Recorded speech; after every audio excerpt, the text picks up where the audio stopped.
Mutiara tidak pernah ada di pantai, adanya di kedalaman lautan, di tempat yang gelap. Dan untuk mendapatkan mutiara, tentu saja kita harus menyelam sedalam-dalamnya. Dan saat menyelam, tentu saja kita akan berhadapan dengan banyak tantangan. Ada ombak yang besar, mungkin juga akan ketemu ikan hiu yang ganas. Tidak ada yang gratis dalam hidup. Semua itu perlu pengorbanan. Hari hisab itu hanya akan terjadi bagi orang yang sudah mengalami kiamat. Nih contoh, asalnya tidak sadar, mengalami hari kebangkitan, jadi sadar. Begitu sadar, bisa nggak menghisab diri? Kan bisa. Oh iya, saya bodoh, harusnya begini. Karena orang yang tidak sadar tidak mungkin bisa menghisab diri, tidak bisa menghitung diri, tidak bisa menghitung amal diri. Jadi hari hisab itu baru terjadi kalau sudah terjadi kiamat. Di mana kiamat terjadi? Dalam dirimu. Mau bangkit atau tidak ya terserah kalian. Mau bangkitnya kapan gak usah nunggu Allah. Pastikan olehmu sendiri.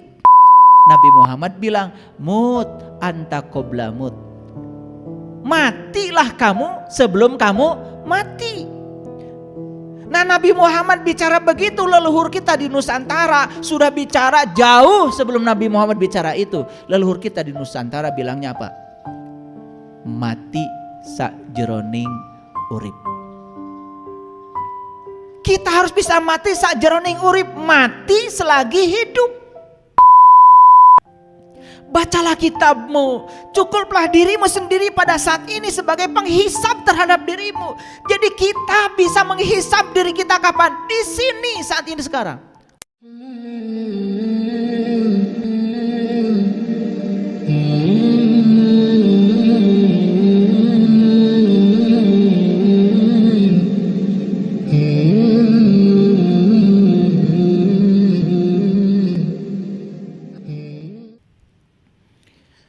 Bismillahirrahmanirrahim.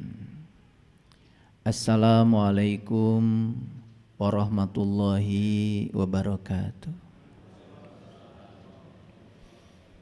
Salam sejahtera untuk kita semua. Om Swastiastu, Namo Buddhaya, salam kebajikan, Sampurasun. Rahayu Sagung Dumadi. Semoga seluruh makhluk hidup di semesta ini, baik yang kelihatan maupun yang tidak kelihatan, di setiap ruang dan waktu senantiasa hidup berbahagia.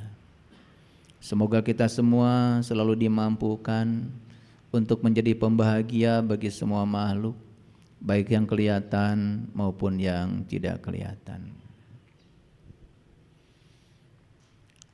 Ciri manusia paripurna itu adalah peduli kepada yang kelihatan maupun pada yang tidak kelihatan. Di ruangan ini jangan mengira yang hadir cuma yang kelihatan. Miliaran jiwa-jiwa yang hadir di sini, baik yang punya tubuh maupun yang tidak punya tubuh. Dan mereka sangat senang ketika disapa oleh kita. Bukankah jiwa itu abadi?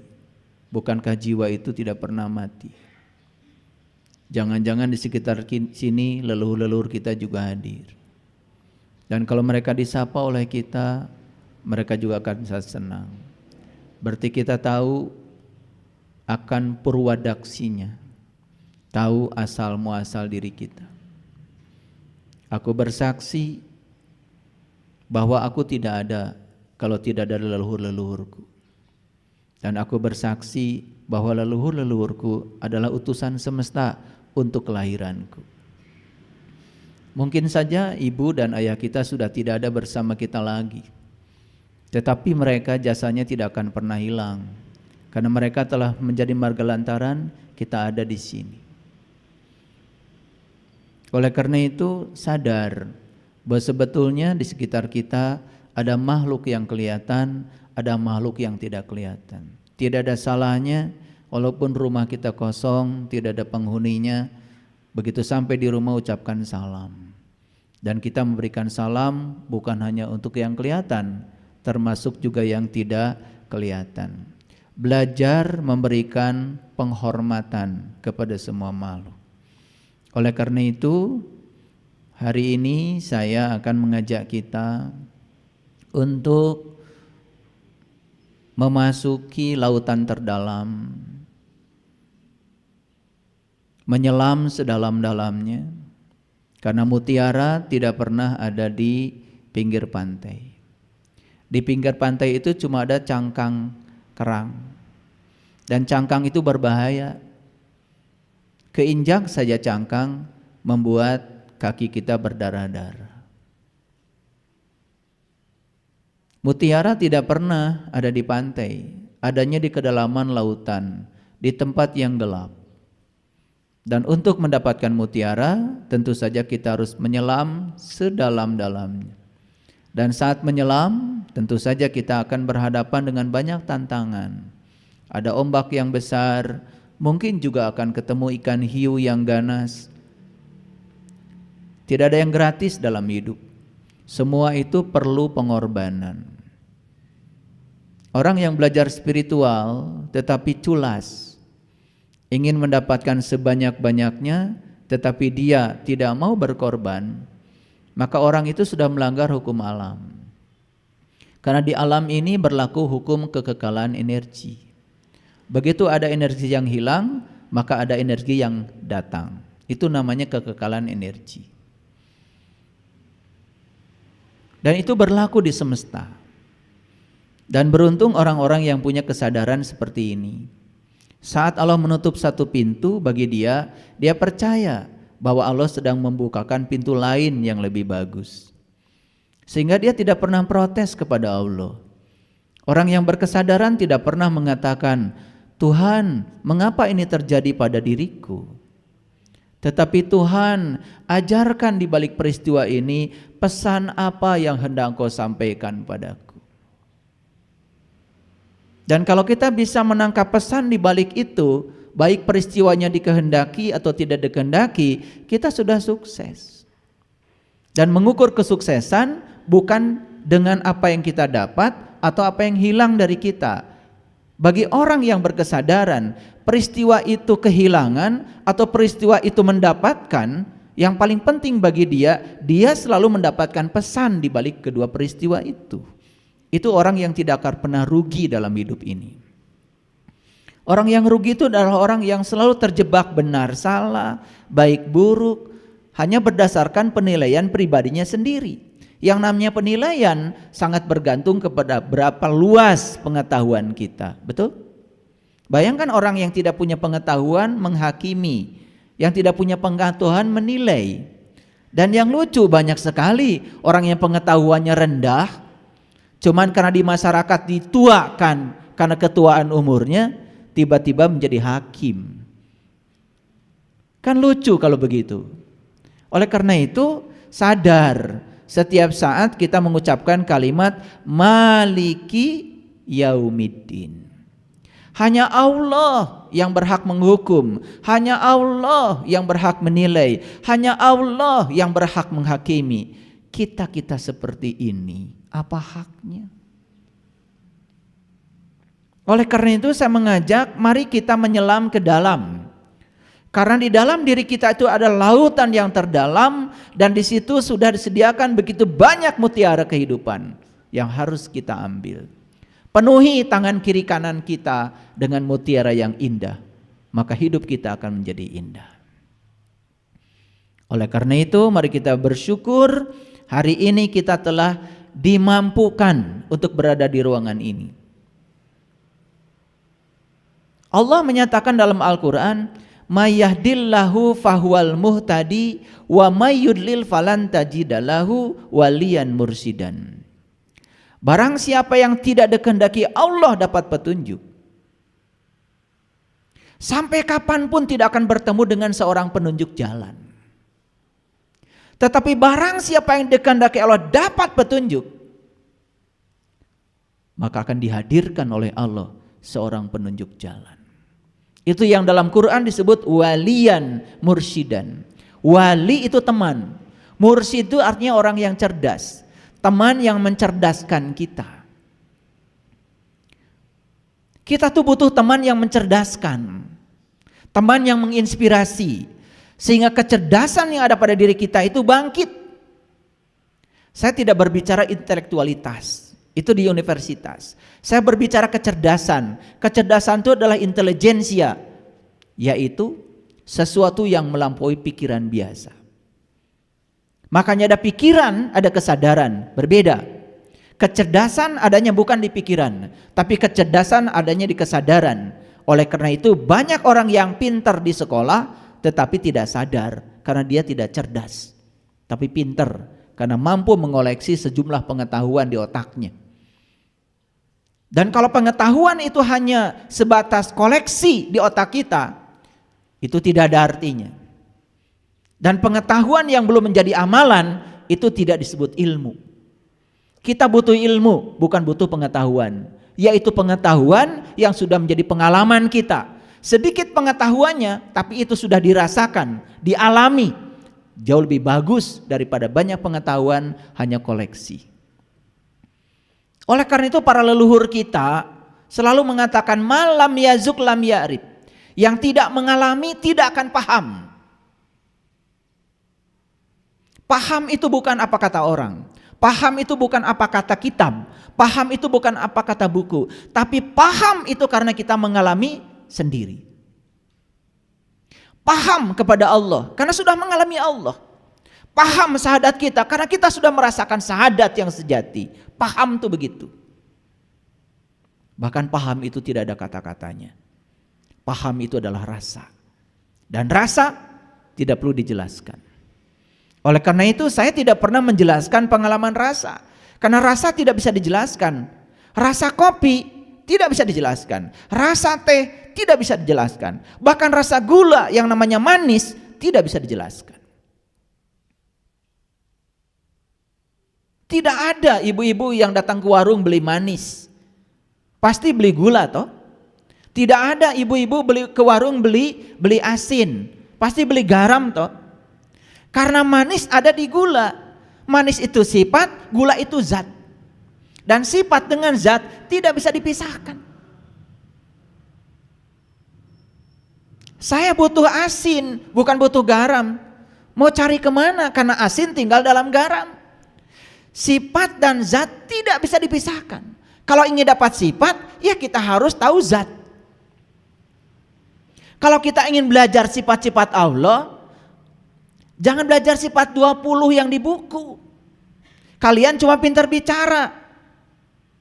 Sebutkan sifat Allah yang 20, wujud, kidam, bako dan seterusnya sampai mutakaliman. Apakah sifat itu akan kita miliki? Tidak. Kalian tidak dapat ilmu, hanya dapat pengetahuan. Pengetahuan tentang sifat 20, tapi tidak punya pengalaman tentang sifat 20. Karena apa? Sifat 20-nya terpisah di buku. Padahal sifat 20 melekat pada zat. Pada Allah. Jadi kalau kita ingin merasakan sifat Allah, ya menyatu dengan dia. Di situ terjadi yang namanya sibgot Allah. Di situ akan terjadi celupannya Allah. Baju putih mau dicelup menjadi warna merah, kan harus dimasukkan ke dalam celupannya sehingga termerahi. Betul? Bukan cari penjelasan tentang merah. Dan baju kita tidak akan pernah merah, tetap putih walaupun kita bisa menjelaskan apa itu merah. Ini yang sumir dalam kehidupan kita sampai kita tidak bisa membedakan mana pengalaman, mana pengetahuan, mana pengalaman, mana ilmu. Mana teori, mana rasa. Rasa dengan rasaan aja kita tidak bisa membedakan. Coba kalau saya tanya, matahari terbit dari mana? Dari mana? Dari timur. Rasa atau rarasaan? Kan rarasaan. Karena matahari itu tidak pernah terbit, tidak pernah tenggelam. Karena matahari itu adalah diam. Yang mengitari matahari kan bumi. Bumi ini mengitari matahari Di samping dia itu berevolusi, dia juga berotasi. Dia itu berputar sambil mengelilingi matahari. Makanya terjadi siang dan malam. Siang dan malam bukan salah matahari, salah bumi karena terdaik cicing. Kan buminya berotasi dan berevolusi. Berotasi itu adalah berputar di porosnya, berevolusi porosnya adalah matahari. Jadi kalau matahari dibilang terbit dari timur, terbenam di barat, kata matahari, emang gue pikirin, matahari mah diam, gak kemana-mana. Bumi yang sibuk. Jadi kalau kita mengatakan matahari terbit dari timur, itu bukan rasa, itu mah rarasaan. Karena rarasaan dengan rasa beda. Rarasaan itu adalah pembenaran, kalau rasa kebenaran. Nah sekarang saya tanya, kalian mau rarasaan, mau rasa? Kalau rasa di situ kebenaran. Rarasaan teh geus salat. Tuh, karena sepanjang sholat tidak merasakan sholat, sibuk mikirin yang lain, rarasaan geus sholat. Tapi sombongnya luar biasa, padahal baru tingkat rarasaan, belum tingkat rasa. Mulai membicarakan orang lain yang tidak sholat. Karunya tah si eta tara sholat. Mana yang kecan kemana-mana sholat. Jadi loba mikiran batur daripada introspeksi diri. Itu sebabnya hari ini judulnya agak tajam nih, melihat kitab amal di hari hisab.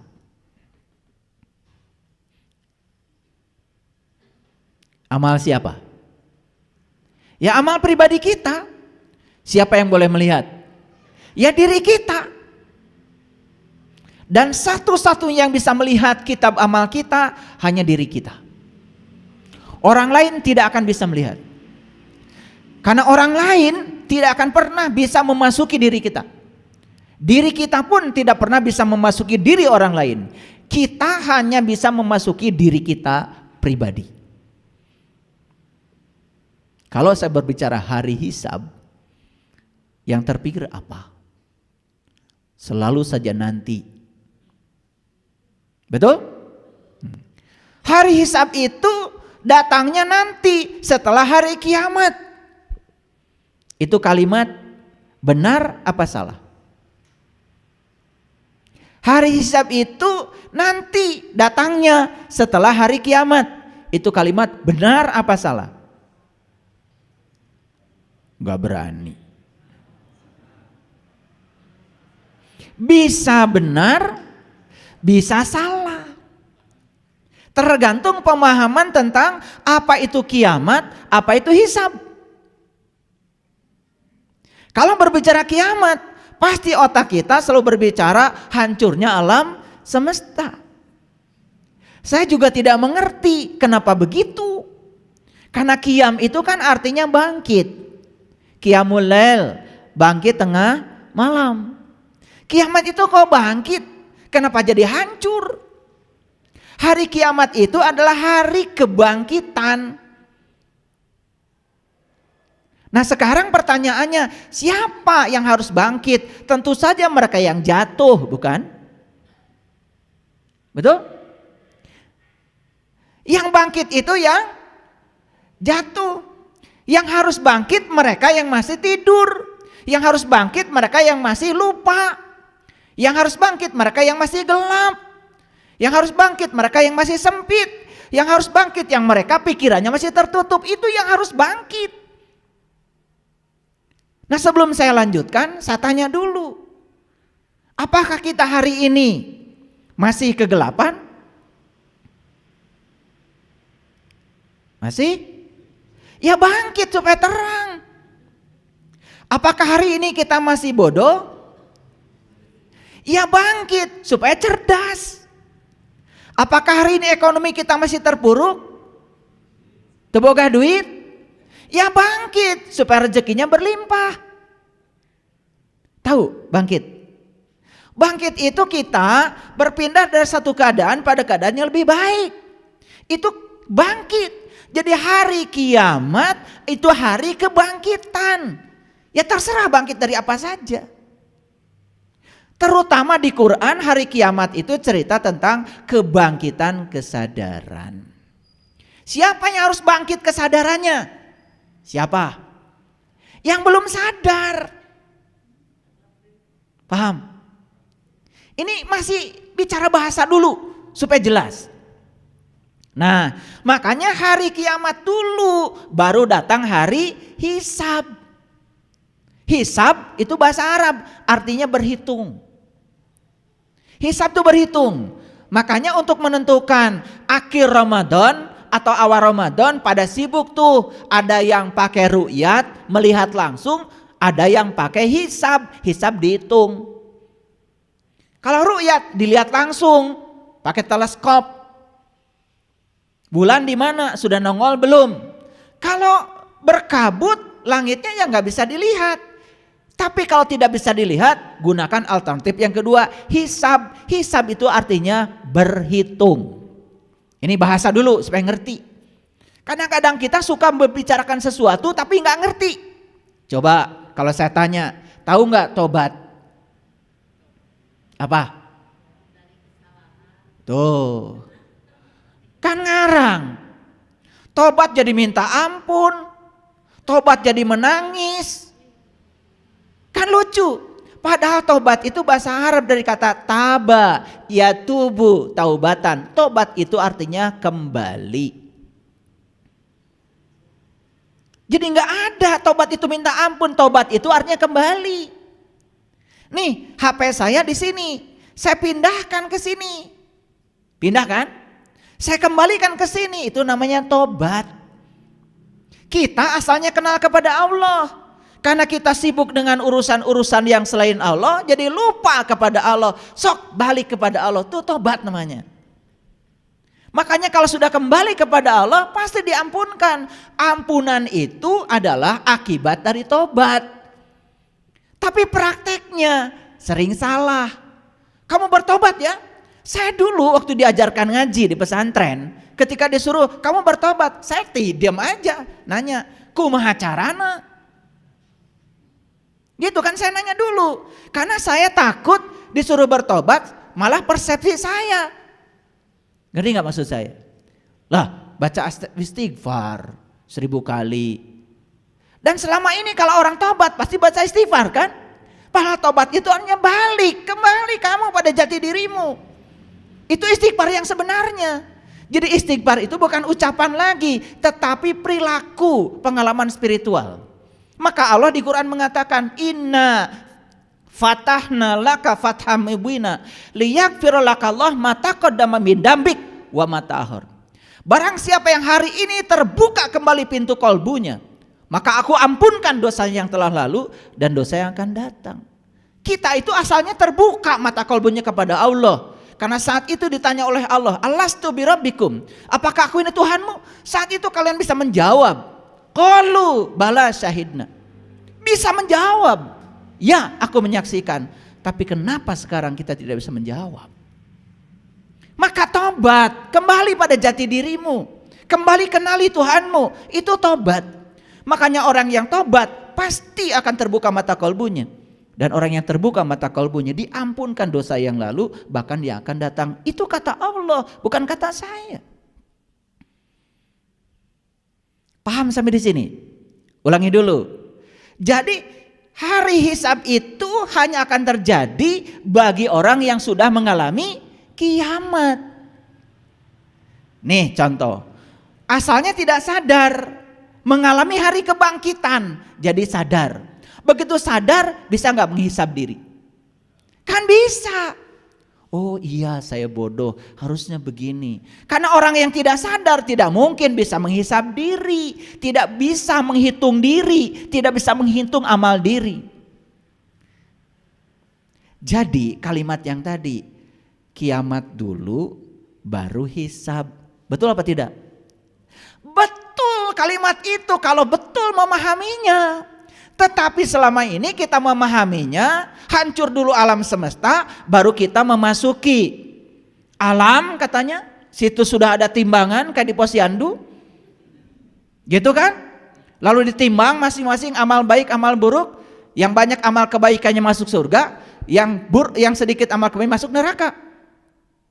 Jadi seakan-akan Tuhan yang Maha Pengasih, Maha Penyayang itu ti ayeuna geus nyieun tempat keur nyiksa urang. Percaya nggak ada Allah macam gitu? Kan nggak mungkin Tuhan yang Maha Pengasih menciptakan tempat untuk menyiksa hamba yang dicintainya. Karena Allah itu cintanya tanpa batas. Kamu baik sama Allah, Allah tetap cinta pada kamu. Kamu tidak baik sama Allah, Allah juga tetap cinta sama kamu. Beda cintanya Allah dengan cintamu yang terbatas dan banyak syarat. Karena Dia Maha Pengasih, Maha Penyayang. Tidak disebut Maha atau kalau Allah itu tersinggungan. Tersinggung cek Allah teh. Nah, mana tara salat?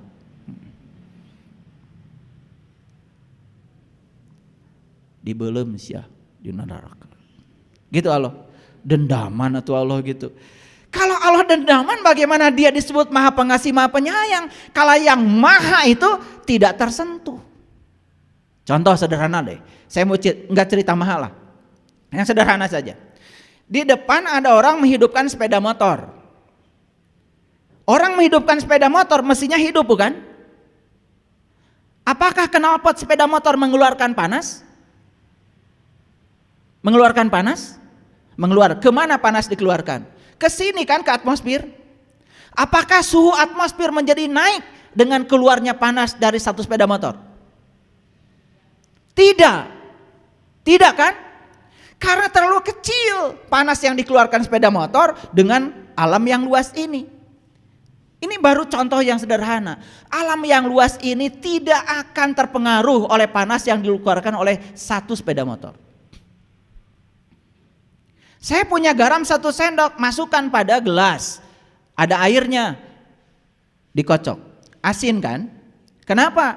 Karena 1 sendok garam cukup untuk mengasinkan 1 gelas air. Tapi kalau 1 sendok garam saya masukkan di danau, gak ngaruh.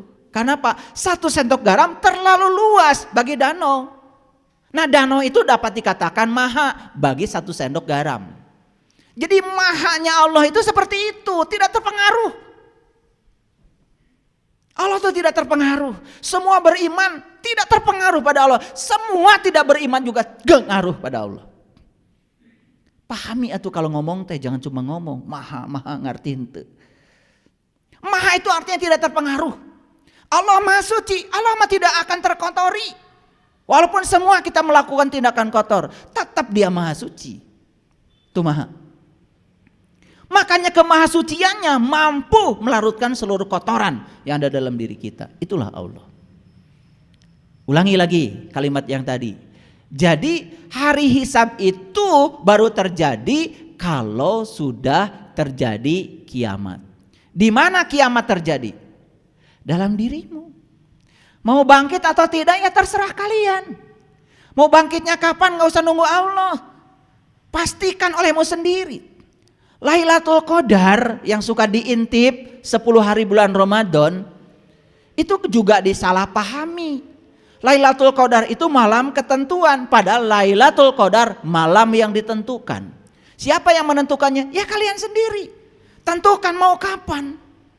Mau kapan kalian bangkit? Kalian gak usah nunggu.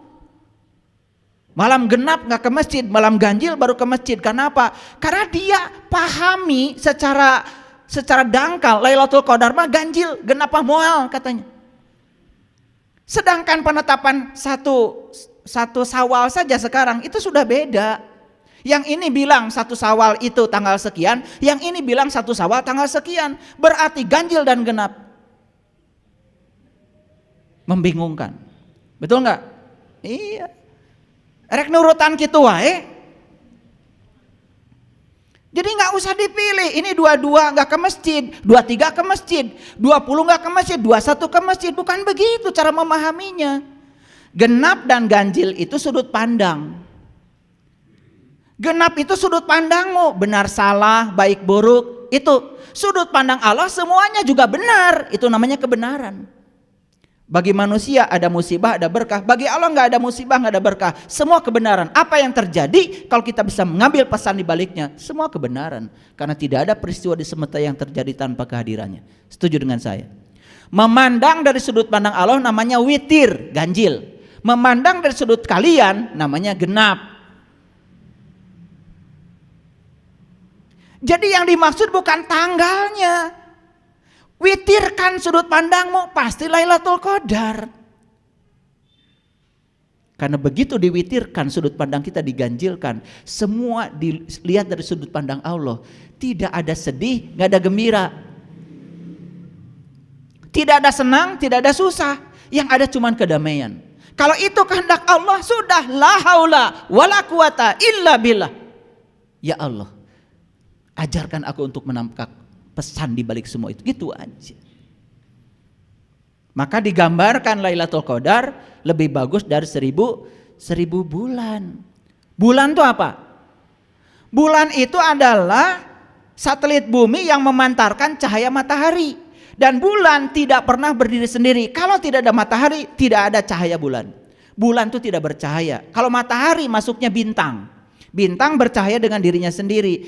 Terpantul oleh bulan. Baru bulan memantulkan cahaya. Indah sekali bulan. Jadi maksudnya apa? Kalau kita sudah bisa mengganjilkan sudut pandang, maka kita Lailatul Qadarnya setiap saat. Kenapa? Karena kita memantulkan cahaya Tuhan. Jadi matahari selalu lambang dari Allah. Makanya di Quran surat Al-Kahfi dan surat-surat yang lain Allah selalu mengatakan dirinya itu matahari. Simbol, bukan matahari Allah. Allah selalu mensimbolkan dirinya dengan matahari. Karena matahari itu adalah memiliki cahaya sendiri. Bulan itu hanya pantulan dari sinar matahari. Maka siapapun yang sudah bisa mengganjilkan sudut pandangnya, dia setiap saat Lailatul Qadar. Artinya dia setiap saat selalu melihat kebaikan Allah, walaupun pada hal yang tidak dia sukai. Paham sampai sini? Bisa nggak sekarang Lailatul Qadar di sini? Bisa. Lailatul Qadar itu bisa setiap saat, bukan suatu perjudian, tidak usah diintip. Maka ciri Lailatul Qadar 2. 1, angin berhenti bertiup. Angin itu adalah udara yang bergerak. Mengharapkan angin di sini bertiup, nggak akan bisa. Saya orang fisika. Angin itu udara yang bergerak. Udara bergerak karena apa? Karena perbedaan tekanan. Sedangkan matahari yang sama menyinari alam semesta yang berbeda jenisnya, memiliki kapasitas kalori yang berbeda, menimbulkan suhu di permukaan bumi tidak sama. Kalau suhu tidak sama, selalu perbedaan tekanan. Maka tidak mungkin angin itu diam. Angin yang mana? Coba tarik napas yang dalam. Mindfulness. Sadari kehadiran nafas pada dirimu. Karena napas adalah wakil Allah dalam diri. Tidak pernah tidur, tidak pernah terkantuk. Sadari kehadiran napas dalam diri. Saat itu akan merasakan kehadiran Dia dalam diri kita. Angin berhenti bertiup. Yang kedua, gelombang berhenti. Bukan gelombang di Anyer, bukan di Tangkuban Perahu, bukan di Pelabuhan Ratu. Gelombang apa? Nih gelombang sini. Begitu kita mindfulness, latih olah napas, ini menjadi tenang. Karena pikiran itu seperti monyet, loncat-loncat. Kalau nggak loncat ke masa lalu, pasti loncat ke masa depan. Hadir di sini saat ini sekarang, itu namanya gelombang berhenti. Kalau kita bisa menarik kehidupan ke sini saat ini sekarang, kita tidak akan pernah sedih, tidak akan pernah takut. Saya kasih tahu. Kalian kalau hari ini sedih, berarti kalian sedang dibawa oleh pikiran kalian ke masa lalu. Jujur. Jujur ya. Dan kalau kalian sekarang takut, pasti kalian sedang dibawa oleh pikiran kalian ke masa depan. Beas boga, duit saeutik oge aya, imah boga, panon ningali, ya, napas masih ada. Kenapa mengkhawatirkan dari esok? Kenapa tidak hadir di sini saat ini sekarang menikmati semua berkah semesta yang sedang ada? Calik tiasa, baju gaduh. Apa yang dikhawatirkan? Karena khawatir itu adalah permainan pikiran. Saat kita mengizinkan diri kita dibawa oleh pikiran ke masa depan. Maka di Quran ada pepatah, la takhaf wa la tahzan. Jangan takut dan jangan sedih. Takut itu karena kita mengizinkan dibawa oleh pikiran ke masa depan. Sedih itu diizinkan kita dibawa oleh pikiran ke masa lalu. Sok hadir di sini saat ini sekarang, setiap saat begitu. Itu mindfulness-nya. Nah, mengartikan Lailatul Qadar itu kadang-kadang jadi terlalu dangkal. Angin bertiup, benar-benar angin diam. Gelombang berhenti, benar-benar cicing di pinggir pantai. Nuan gelombang berhenti, mual rata laut mah. Bakal gitu salawasna. Nah, kalau saya jelaskan tentang laut kenapa terjadi gelombang, nanti fisikanya terlalu dalam. Karena topik kita bukan itu. Ini bukan kuliah fisika. Jadi sekarang masuk lagi ke sini. Jadi kiamat dulu baru akan terjadi hari hisab. Orang yang sudah bangkit kesadarannya akan gampang menghisab dirinya sendiri. Moal nyalahkeun batur. Duh, nyeri hate. Hisab. Ari nyeri hate, bibitna ti mana? Diselidiki. Nyeri hate teh. Oh, saya ingin suami saya seperti yang dipikirkan oleh saya. Betul kan? Ketika suami saya tidak seperti yang saya pikirkan, maka saya nyeri hati. Jadi nyeri hati teh berasal dari keinginan kita terhadap orang. Karena orang ingin seperti yang kita mau. Bebaskan coba pikiran pada orang. Orang kayak apa, terima saja apa adanya. Leungit tah nyeri hati. Itu namanya hisab. Kan banyak yang mengajak, yuk kita muhasabah, ngadon carerik. Kumaha? Muhasabah itu bukan cerik, muhasabah itu adalah menghisab, menghitung. Paham sampai sini? Jadi kiamat dulu, baru hisab akan terjadi. Jadi kalian akan bisa menghisab diri kalian kalau sudah kiamat. Di mana kiamat? Di sini. Mau kapan bangkitnya? Pastikan olehmu. Kapan? Iya tong diengke-engke. Ayeuna we. Paham? Jangan nunggu hancurnya alam semesta moal kabagian.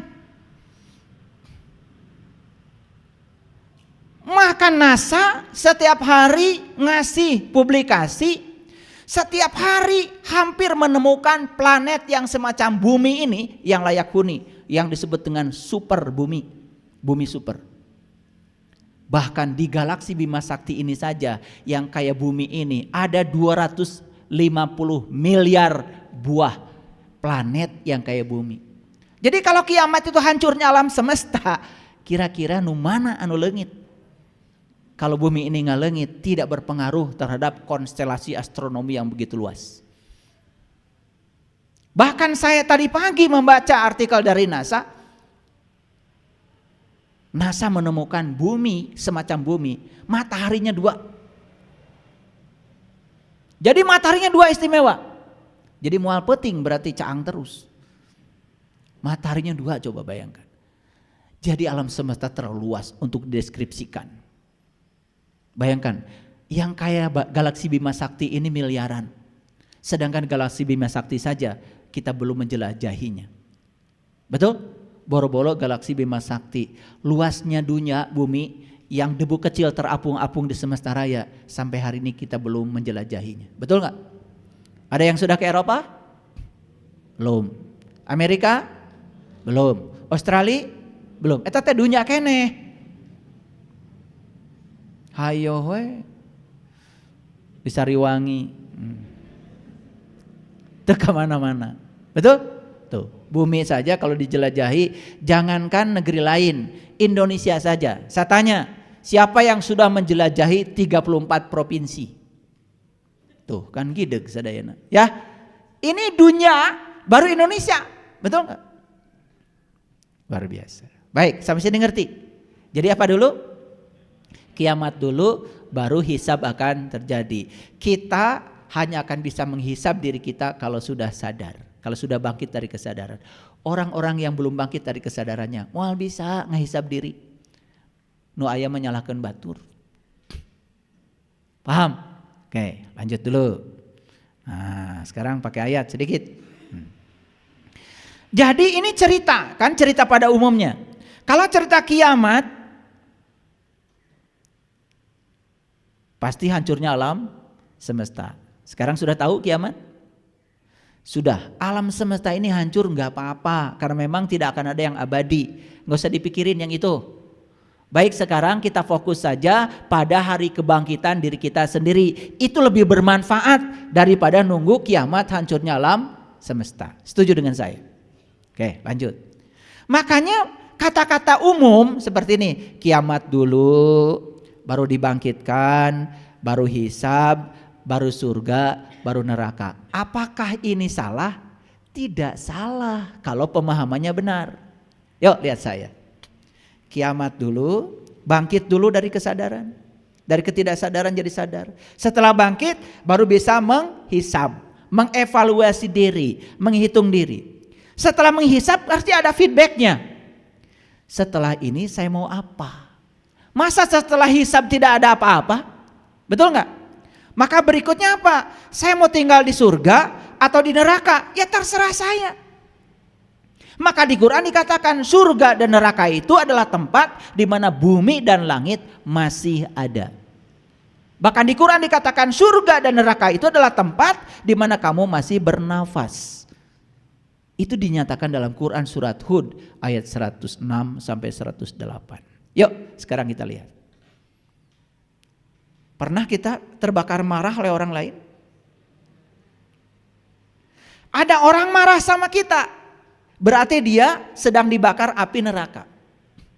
Apinya terpercik kepada kita, kita ikut marah, berarti kita terbakar juga.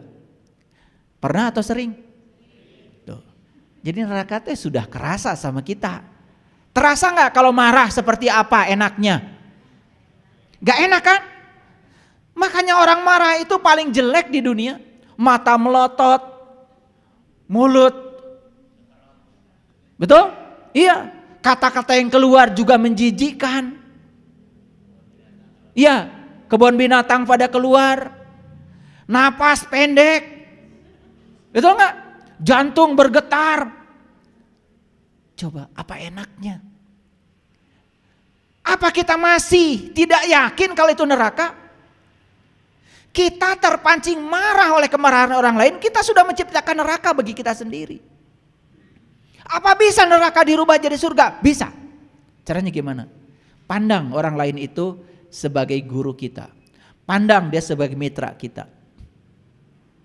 Ya Allah, kalau dia dihadirkan kepadaku hari ini untuk meningkatkan kesabaranku, jadikan dia sebagai guruku untuk meningkatkan kesabaranku. Malah tidak marah. Surga apa neraka? Surga. Terasa sekarang? Kiamat dulu, baru dibangkitkan, baru hisab, baru surga, baru neraka. Itu pilihan kita. Ngerti sampai sini? Ini pragmatisnya seperti itu. Saya tidak berbicara yang itu, ya. Saya berbicara yang hakikat saja, yang bisa diimplementasikan dalam hidup kita saat ini, yang bisa membahagiakan kita. Karena ilmu itu syaratnya satu, harus pragmatis, harus punya nilai manfaat. Lanjut. Pernah nggak dengar kalimat innalillahi wa inna ilaihi rajiun? Pernah? Sering kan? Bahkan sekarang di otak kita seakan-akan itu sudah jadi doa untuk orang mati. Karena itu kalimat keluar kalau ada orang mati. Makanya otomatis kalau dikabarkan orang mati langsung baca innalillahi wa inna ilaihi. Padahal itu tidak ada kaitannya dengan orang mati. Innalillah, sesungguhnya kita berasal dari Allah, wa inna ilaihi rajiun, dan kita akan kembali kepada Allah kalau kita tahu cara kembalinya. Jadi sebetulnya innalillahi wa inna ilaihi rajiun itu bukan doa untuk orang mati, tetapi doa supaya kita bisa mati, sadar kita berasal dari Allah dan kita harus kembali kepada Allah. Dari Allahnya nggak usah dipikirkan, itu otomatis, tapi kembali kepada Allahnya itu tanggung jawab kita. Mau kembali kepada Allah atau tidak kembali kepada Allah itu tanggung jawabmu. Pertanyaannya gimana caranya supaya kita bisa kembali kepada Allah, kan gitu. Betul nggak? Harus tahu jalannya. Oke, lanjut dulu. Jadi bertemu Allah dulu, mati dulu. Selama ini kita dapat dari orang secara letter luck, mati dulu baru bertemu dengan Allah. Kalimat itu benar apa salah? Bisa benar, bisa salah. Kalau salah memahaminya jadi salah. Betul, saya setuju. Mati dulu baru kita akan jumpa dengan Allah. Tapi mati yang mana? Nabi Muhammad bilang, mut anta qabla mut. Matilah kamu sebelum kamu mati. Nah, Nabi Muhammad bicara begitu, leluhur kita di Nusantara sudah bicara jauh sebelum Nabi Muhammad bicara itu. Leluhur kita di Nusantara bilangnya apa? Mati sakjeroning urip. Kita harus bisa mati sakjeroning urip, mati selagi hidup. Leluhur kita di sini, di Priangan, di Parahyangan sudah bilang, sing bisa nganyang kapageto. Itu bahasanya sama nggak? Nganyang kapageto, mati sakjeroning urip, mut anta qabla mut, sama nggak? Esensinya sama, bahasanya berbeda karena yang membicarakan orang yang berbeda dari tempat yang berbeda, esensinya sama. Jadi benar kalimat itu, mati dulu baru jumpa dengan Allah. Tapi mati yang dimaksud bukan mati beneran, mati selagi hidup. Gimana ayatnya? Nah, saya kasih ayatnya. Pernah dengar nggak? Ada Quran yang bicara begini. Kullu nafsin zaikatul maut. Pernah dengar? Sering banget kalian dengar ayat itu. Biasanya kalau ada orang yang memberikan khutbah untuk orang yang meninggal, pasti ayat itu yang keluar kan? Itu Quran surat Al-Isra, ya, Quran surat Al-Ankabut ayat 57. Saya kasih tahu ya, nanti lihat Al-Ankabut surat 29 ayat 57. Saya bacakan. Kullu nafsin zaikatul maut. Yuk kita belajar bahasa Arab. Kullu setiap nafs diri. Zaikatul maut harus merasakan rasanya mati. Bukan setiap yang bernyawa pasti mati, gak perlu ada ayat, itu ada semuanya juga pasti mati. Paham? Ulangi. Kullu nafsin zaikatul maut. Setiap diri harus merasakan rasanya mati. Pertanyaan saya, merasakan rasanya mati setelah mati atau lagi hidup? Ulangi, jawab. Lagi hidup. Kalau kau sudah mati kan tidak bisa merasakan rasanya mati.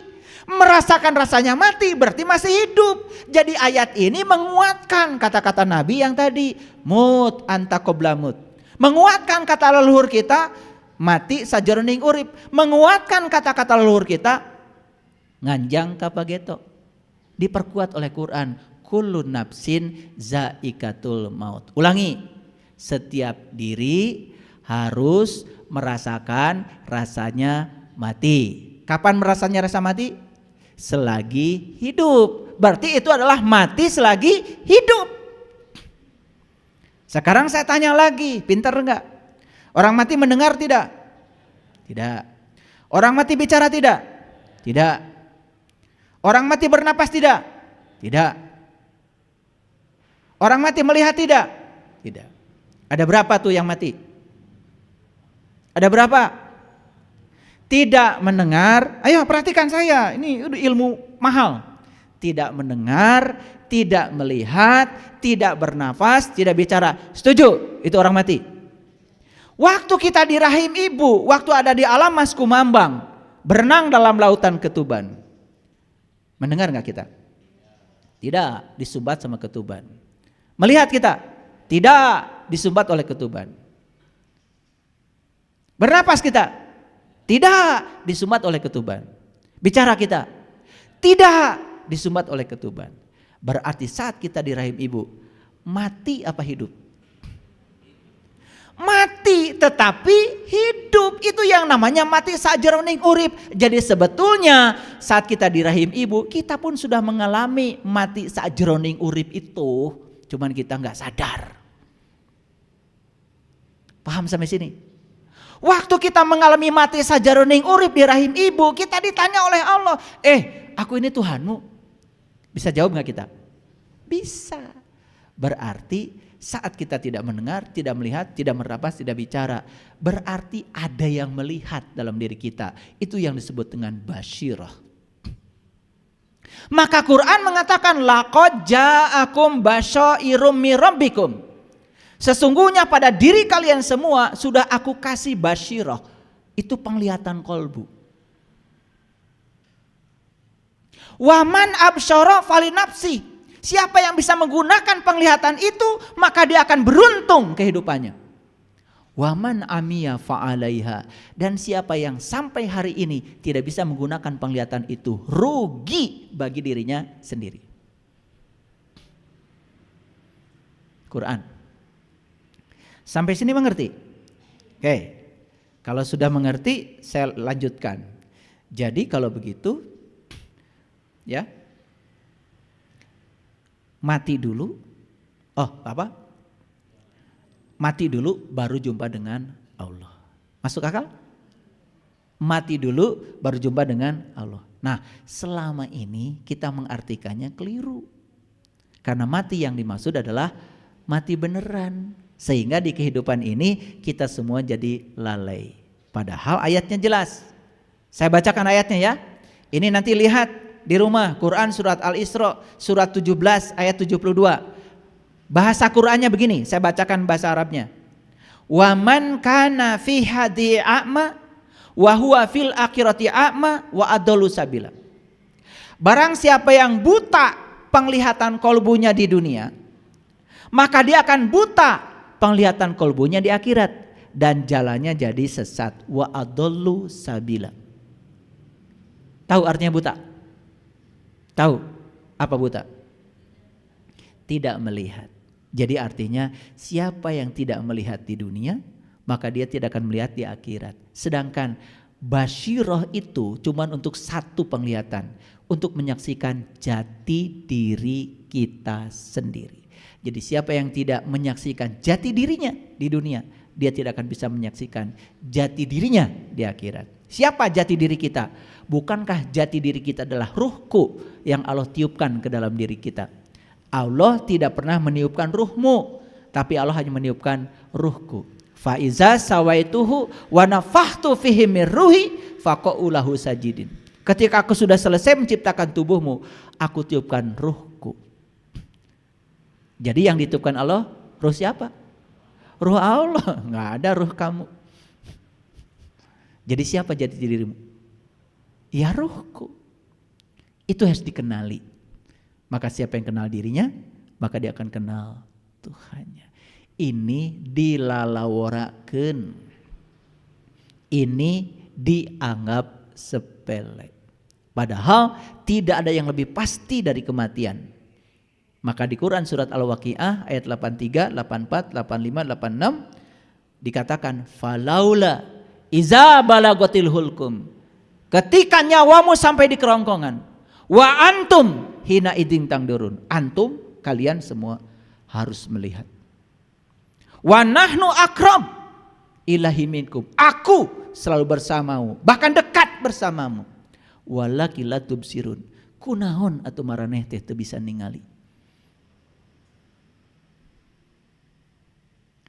Dulu saya baca ayat itu bergetar tubuh saya. Saya bertanya di sini, nanti kalau saya mati, saya akan melihat atau tidak melihat? Dan kalau saya mati harus melihat, apa yang harus saya lihat? Dengan mata mana saya harus melihat? Kepada siapa saya harus belajar supaya saya bisa melihat? Ketemu jawabannya di Quran surat Ali Imran ayat 49. Di situ dikatakan, carilah seorang guru yang bisa menyembuhkan 3 penyakit. 1 penyakit buta, 2 penyakit kulit, yang ketiga penyakit kematian kesadaran. Cari guru yang semacam itu, subhanallah. Susahnya seperti mencari jejak elang di langit, seperti mencari jejak itik di sungai, seperti mencari jejak ikan di air. Yang bicara Tuhan banyak, tapi yang kenal kepada Tuhan ternyata sulit mencarinya. Paham maksud saya? Oke. Ya. Jadi Bapak Ibu, semoga kajian hari ini setidak-tidaknya membangkitkan kesadaran. Itu saja sudah kiamat. Oh, ternyata saya itu tidak tahu. Sekarang saya tahu, kalau saya tidak tahu itu kiamat. Dan langsung muhasabah. Langsung menghisab diri. Gitu. Gak diam. Langsung melakukan tindakan. Mumpung masih punya waktu.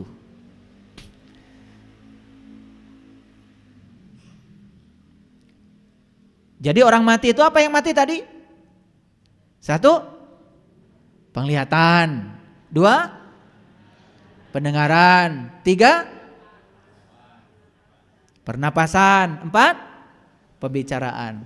Maka ini yang 4 ini masuk dalam kategori ilmu saraba 4. Makanya Kiai Haji Hadirani itu, ya tokoh NU dari Banjar, yang menulis buku 4M. 4M itu ma'rifat, musyahadat, mukasyafat, mahabat.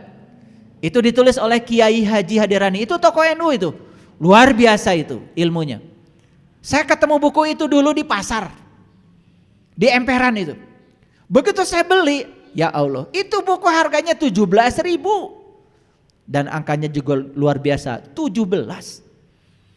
Saya bergetar waktu beli buku itu. Saya baca ma'rifat, musyahadat, mukasyafat, mahabbah. Jadi kalau kamu ingin mahabbah kepada Allah, mulai dari ma'rifatullah. Ma'rifatullah baru musyahadatullah. Setelah ma'rifat kepada Allah baru musyahadatullah. Luruskan syahadatmu. Baru mahabbatullah, baru mukasyafatullah. Tersingkap semua tirai yang menutupi pandangan wajah batinmu. Baru mahabbah. Jadi mahabbah itu tingkatan tertinggi setelah terbukanya tirai. Kalau masih tertutup dengan tirai, tidak mungkin mahabbah, omong kosong. Maka di Quran surat Qaf dikatakan, wa anka gidoaka fabasyarukal yaumal hadid. Fakashafna anka gidoaka fabasyarukal yaumal hadid. Ada kata-kata kasyaf di situ. Pada hari ini aku bukakan tirai yang menutupi pandangan batinmu sehingga penglihatanmu menjadi amat jelas. Mau saya bongkarkan tirainya? Mau saya singkapkan tirainya? Kalau ada tirai, pemandangan di luar nggak kelihatan. Begitu set tirai, walaupun sedikit saja. Oh, ternyata matahari sudah bersinar di luar. Baru Allahu Akbar. Baru kita bisa menyaksikan ternyata tubuh saya tidak gelap gulita, tapi terang benderang. Ya, tingkatan terbuka tirai itu namanya mukasyafah. Mukasyafah itu adalah gerbang untuk memasuki yang namanya mahabbah. Jadi tidak mungkin seseorang bisa cinta kepada Allah kalau masih tertutup oleh tirai. Dan untuk terbuka tirai harus apa dulu? Ma'rifat, musyahadat, mukasyafat, baru mahabbah. Makanya ada ilmu saraba 4. Jadi saraba 4 itu 4. Ma'rifat, musyahadat, mukasyafat, mahabbat. Penglihatan, pendengaran, pernapasan, pembicaraan. Tanah, air, api, udara. Alif, lam, ha. Mim, ha, mim, dal. Zat, sifat, asma, af'al. Tanah, air, api, udara. Abu Bakar, Umar, Utsman, Ali. Buka semua rahasia itu. Sekarang kita buka rahasianya ya. Yuk kita lihat. Ini surat Al-Baqarah ayat 260. Dan ingatlah ketika Ibrahim berkata, ya Tuhanku, perlihatkanlah kepadaku bagaimana engkau menghidupkan orang mati. Ibrahim bicara kepada Tuhan, perlihatkan kepadaku bagaimana cara engkau menghidupkan orang mati. Kira-kira mati seperti apa? Mati selagi hidup atau mati setelah hidup? Ini mati selagi hidup. Hidup tapi mati.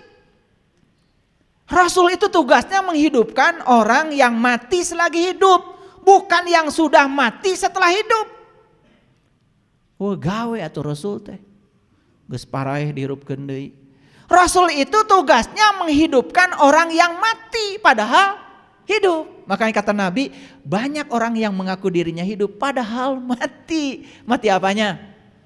Kesadarannya, maka harus kiamat. Setuju? Lanjut dulu. Allah berfirman, belum yakinkah kamu? Apa jawaban Ibrahim? Aku telah meyakinkannya, akan tetapi agar kolbuku tambah mantap. Lalu Allah berfirman, ambil 4 ekor burung. 4 lagi. Lalu cincanglah semuanya olehmu. Lalu letakkan di atas tiap-tiap satu bukit satu bagian dari bagian-bagian itu. Kemudian panggillah mereka, niscaya mereka datang kepadamu dengan segera. Dan ketahuilah bahwa Allah Maha Perkasa lagi Maha Bijaksana. Jadi yang dicincang apa? Burung, berapa ekor? 4. Di mana dicincangnya? Di bukit, di gunung. Ini bukan cerita bukit itu, bukan cerita gunung itu. Mau dipraktekkan ayat ini secara langsung?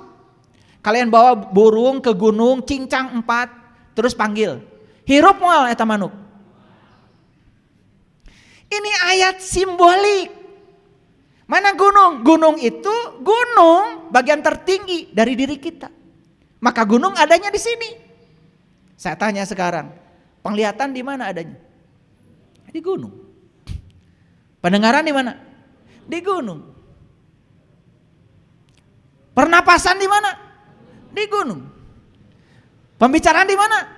Cincang. Cincang. Baru kamu akan tahu orang mati langsung hidup. Bukankah itu mati sajeroning urip? Ini saya jelaskan secara saintifik. Sugan we ngalarti. Anu ngarasa bener teh. Ini Quran itu sedemikian canggihnya. Tapi sayang Qurannya masih perawan. Begitu saya buka rahasianya, wah rame. Karena berbeda, tidak siap menerima perbedaan, apalagi merasa ilmunya paling banyak, tidak mau mendengarkan kebenaran, langsung menyalahkan orang. Tar dulu. Makanya jangan lihat orang dari penampilan luarnya. Maaf ya, mau bajunya kayak apa, mau pecinya kayak apa, lihat dalamnya. Yang dia omongkan itu pengalaman pribadi atau teori agama. Kalau cuma teori agama, dia berbicara kebaikan, belum tentu orang baik. Saya kasih tahu, semua orang yang berbicara kebaikan belum tentu orang baik. Karena berbicara kebaikan itu gampang, yang susah melakukan kebaikan. Sekarang saya ajak kalian, mau terus berbicara kebaikan atau melakukan kebaikan? Sedekah itu bagus, Ibu. Bicara apa saya? Kebaikan. Jangan marah-marah pada orang lain. Bicara apa saya? Kebaikan. Yang sabar ya. Bicara apa saya? Jadi orang baik enggak? Belum tentu. Makanya sekarang saatnya bertindak. Jangan bicara sedekah baik, langsung sedekah.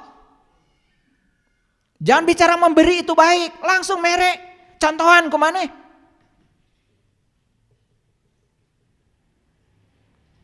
Terus menganjurkan orang berbuat baik. Kamu sendiri tidak berbuat apa-apa. Buat apa?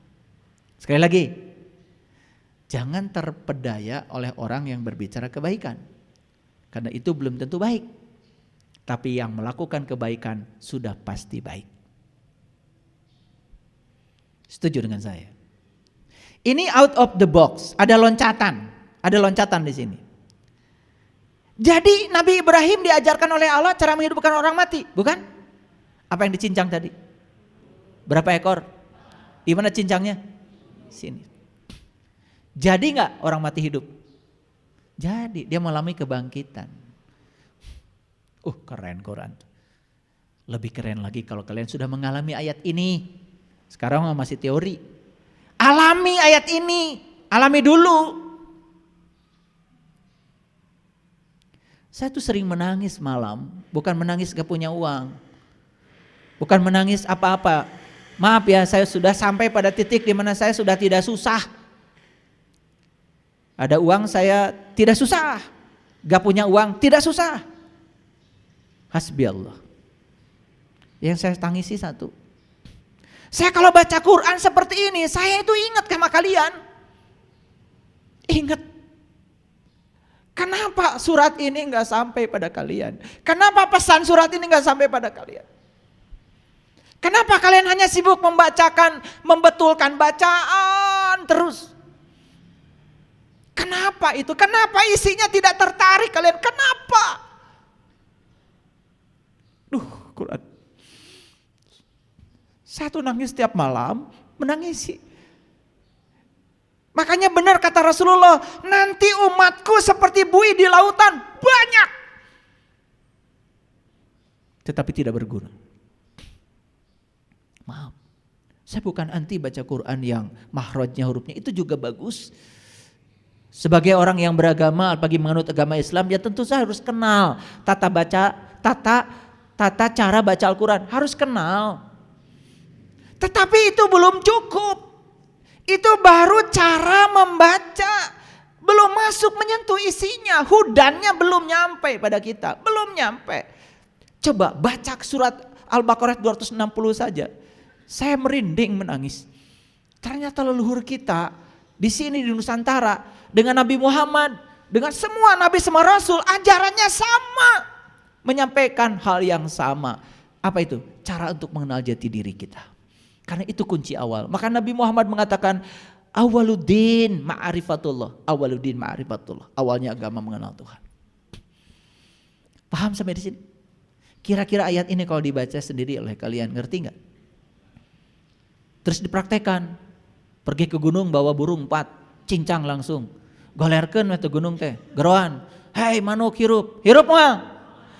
Ini bahasa simbolik. Dan leluhur kita sudah bicara ilmu saraba 4, coba bayangkan, luar biasa. Lanjut. Oke. Makanya ada ayatnya. Di Quran surat Al-Isra ayat 14. Iqra kitabaka kafa binafsika al-yauma 'alaika hasiba. Bacalah kitabmu. Cukuplah dirimu sendiri pada saat ini sebagai juru hisab terhadap dirimu. Perintah bukan ini? Perintah bukan ini? Apa yang diperintahkan di sini? Iqra. Iqra, apa yang dibaca? Kitab siapa? Kitabmu, kitabmu, kitabmu, kitabmu. Ini perintah dari Allah. Selama ini kalian sibuk baca kitab yang bukan milikmu. Kalau begitu, kitabnya ada gak pada dirimu? Ada? Apa sih kitab itu? Makanya di Quran surat Asy-Syura ayat 52. Dulu kamu tidak mengerti apa itu iman. Dulu kamu juga gak mengerti apa itu kitab. Setelah aku datangkan cahayaku kepadamu, menyinari kolbumu, baru mengerti apa itu iman, apa itu kitab. Itu di Quran surat Asy-Syura ayat 52. Jadi kitab itu sering disebut kalamullah. Kalam itu sifat, Allah itu zat. Tadi sudah tahu kan? Zat dan sifat menyatu? Menyatu? Tidak bisa dipisah? Yes. Jadi kitabmu itu adalah kalamullah. Kalam itu sifat, Allah itu zat. Di mana Allah ngasih alamat pada kita? Allah bilang, aku bersamamu, lebih dekat kepadamu daripada urat nadi lehermu. Alamat bukan itu dari Allah. Alamat bukan dari Allah. Sedekat itu Allah kepadamu. Baca, Iqra. Dan itu yang diikra oleh para nabi, para rasul. Nabi Muhammad tidak baca huruf. Yang dibaca oleh beliau apa? Iqra apa? Yang diikra itu kitab, kitabmu, kitabmu. Jadi kitabmu itu adalah diri sejatimu. Dan di situ kita akan bisa menghisab diri kita. Pada saat kita membaca kitab kita, semua amalan kita tergambar di situ. Yang sudah tahu cara membacanya pasti manggut-manggut, betul ya. Kamu berehan, kamu nyaahan, kamu penuh cinta kasih pada orang lain. ngemprai, cang. Kamu gampang marah, gampang tersinggung, dengki, iri, poek, mongkleng. Nyata di sini. Itu yang namanya pahala, itu yang namanya ajrun. Ajrun itu zat. Selama ini banyak orang ngomong pahala, tapi ngerti juga enggak. Di Quran enggak ada kata pahala. Pahala itu terjemahan dari ajrun. Falahum ajrun ghairu mamnun. Watin wazaitun waturi sinin. Tahu tin? Tahu tin? Oh itu buah, katanya buah tin. Ya Allah. Leluhur kita itu keren. Begitu ketemu buah yang seperti itu, dibuka dalamnya, ini cocok dengan pengalaman spiritual saya. Saya pernah lihat ini dalam diri saya. Saya beri nama ini buah tin. Makanya buah tin persis seperti buah delima. Kalau buah delima besar-besar bijinya, kalau buah tin itu kecil-kecil, warna-warni dalamnya. Jadi saya itu beli saking ingin membuktikan. Jadi kalau waktu saya pergi ke Yerusalem, saya beri buah tin itu yang banyak, buah delima yang banyak. Saya lihat, begitu saya buka, saya nangis. Kenapa orang tua kita bilang ya, yang namanya delima itu disebutnya dalima kan? Allahu ahad, 1 dal. Allahu somad, 2 dal. Lam yalid, 3. Walam yulad, 4. Walam yakul lahu kufuwan ahad. Ternyata dalima itu lambang dari surat Al-Ikhlas. Siapa yang sudah bisa menyelami Al-Ikhlas, masuk pada Al-Falaq. Cerah, bangkit. Maka dia akan jadi Anas, jadi manusia paripurna. Wah, kalau dibuka rahasia ini ntar jadi panjang lagi. Kuliahnya sampai sore ntar. Wah, kalau saya buka rahasia 3 surat terakhir. Makanya 3 surat terakhir semuanya kul. Kul itu hanya perintah buat mereka yang mengalami. Katakanlah, apa pengalamanmu selama libur? Tidak mungkin orang disuruh ngomong pengalaman libur kalau dia tidak kemana-mana. Betul? Jadi kul itu hanya perintah buat mereka yang sudah mengalami. Makanya kalian harus mengalami Al-Ikhlas, harus mengalami Al-Falaq, baru akan menjadi Anas. Itu puncaknya pencarian. Maaf, kadang saya kalau sholat, pernah saya sholat, saya tidak bisa membaca kul. Kulnya gak ada.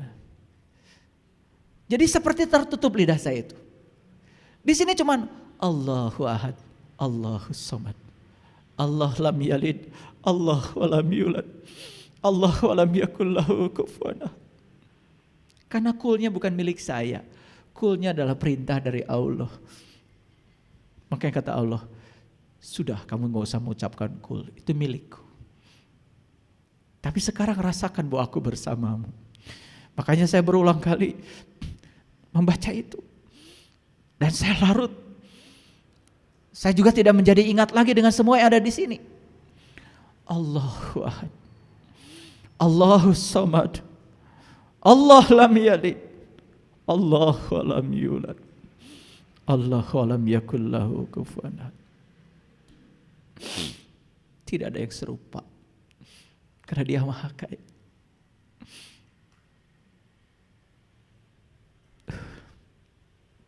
Kalau kalian sudah bisa mengalami ini, ayat ini, setiap sholat pasti kalian akan bercucur air mata. Bukan sekedar sholat, tapi merasakan penyatuan dan kehadiran dia. Itu pengalaman tauhid, itu ketuhanan namanya. Bacalah kitabmu, cukuplah dirimu sendiri pada saat ini sebagai penghisab terhadap dirimu. Jadi kita bisa menghisab diri kita kapan? Di sini, saat ini, sekarang. Maaf, kalau hisabnya nanti, kapan memperbaiki dirinya? Betul? Tapi kalau hisabnya sekarang kan masih ada kesempatan. Walaupun cuma 1 hari lagi kita hidup di sini, masih ada kesempatan. Ada seorang ibu kemarin dari Padang, umur 70 tahun. Begitu saya bimbing meniti ke dalam diri, ya, bareng dengan Pak Ruyat. Beliau menangis. Kenapa saya baru menyaksikan ini di usia saya 70 tahun? Saya bilang, Bundo, segini juga masih menyaksikan. Gak usah khawatir. Allah udah bilang, liyaghfiralakallah ma taqaddama min dambika wa ma tahar. Aku bebaskan kamu dari dosamu yang lalu dan dosa yang akan datang. Nangis tidak berhenti. Tidak usah disesali. Ini hari terbaikmu, saya bilang. Jadi beliau cuma sesal, kenapa saya tidak dari muda katanya bisa merasakan pengalaman spiritual ini. Dia mengalami tin, dia mengalami dalima. Pernah lihat dalima? Indah warnanya? Kalian saksikan dalima ada di sini. Kalian saksikan tin ada di sini. Maksudnya watin wazaitun. Tin itu diletakkan di zaitun. Zaitun itu adalah tubuh kita. Maka di Quran dikatakan zaitunatil la syarqiyah wala gharbiyah yakadu zaituha walau lam tamsasun nar nurun ala nurin nurun ala nurin yahdillahu linurihi may yasha yahdillahu linurihi may yasha.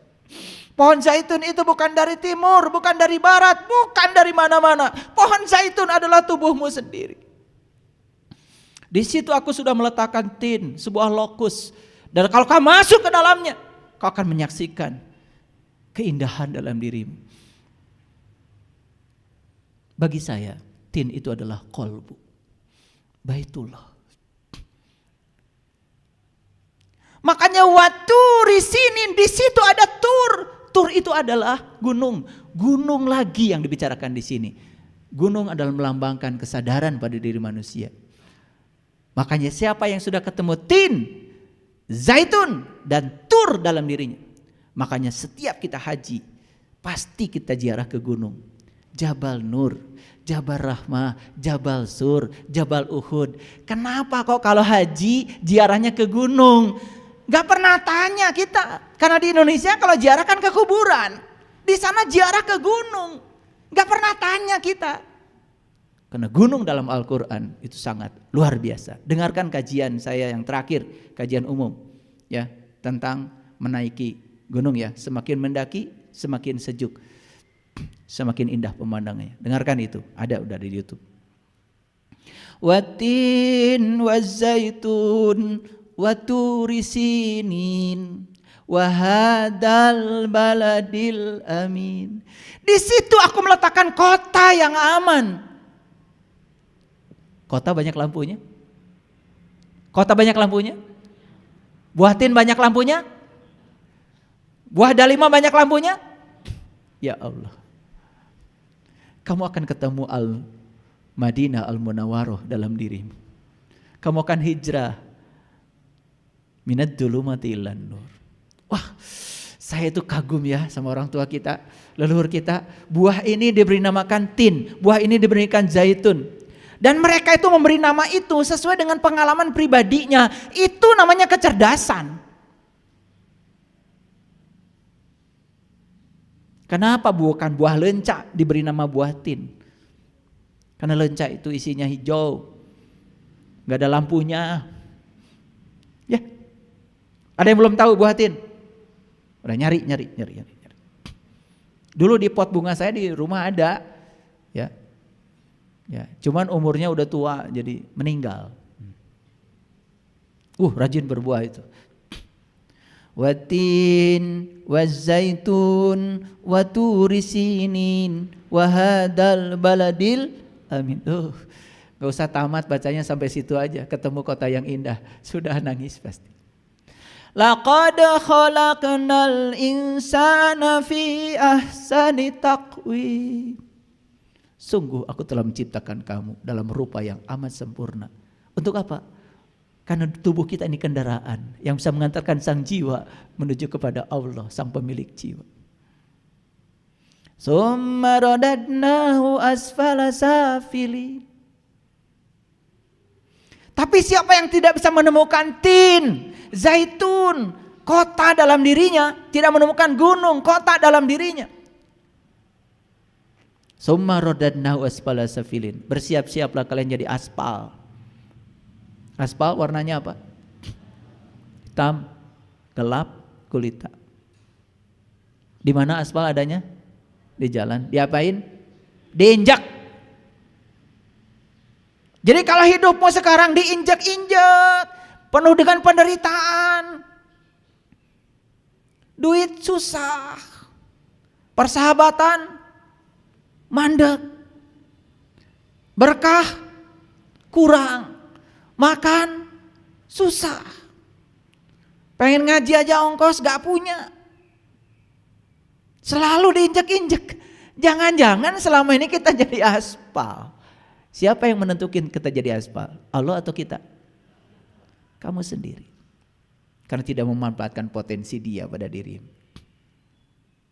Illallazina amanu wa amilus solihat falahum ajrun ghairu mamnun. Maka siapa yang beriman dan menjalankan amal soleh? Apa amal soleh? Jelas di Quran. Amal soleh adalah cara untuk bisa meniti ke dalam diri, untuk menemukan sejatinya kita. Ketemu buah tin, ketemu zaitun, ketemu gunung, ketemu kota. Itu amal soleh. Illallazina amanu wa amilus solihati falahum ajrun ghairu mamnun. Fama yukazzibuka ba'du biddin alaisallahu biahkamil hakimin. Indah ya. Pernah dengar kajian surat At-Tin? Pernah? Pernah dengar yang seperti barusan saya sampaikan? Mahal kajian ini. Harusnya gak usah dibagi. Ini hadiah nih, hadiah menjelang lebaran. Jadi pesan dari Quran surat Al-Isra itu apa tadi? Iqra kitabaka kafa binafsika al-yauma 'alaika hasiba. Perhatikan saya. Setiap manusia harus bisa membaca kitab amalnya sendiri. Karena setiap manusia sudah dilengkapi yang namanya malaikat raqib dan atid. Ada nggak raqib di sini? Ada nggak atid di sini? Ada. Yang tahu siapa, apa kebaikanmu, kamu sendiri. Yang tahu apa keburukanmu, kamu sendiri. Malaikat raqib dan malaikat atid itu ada bersamamu.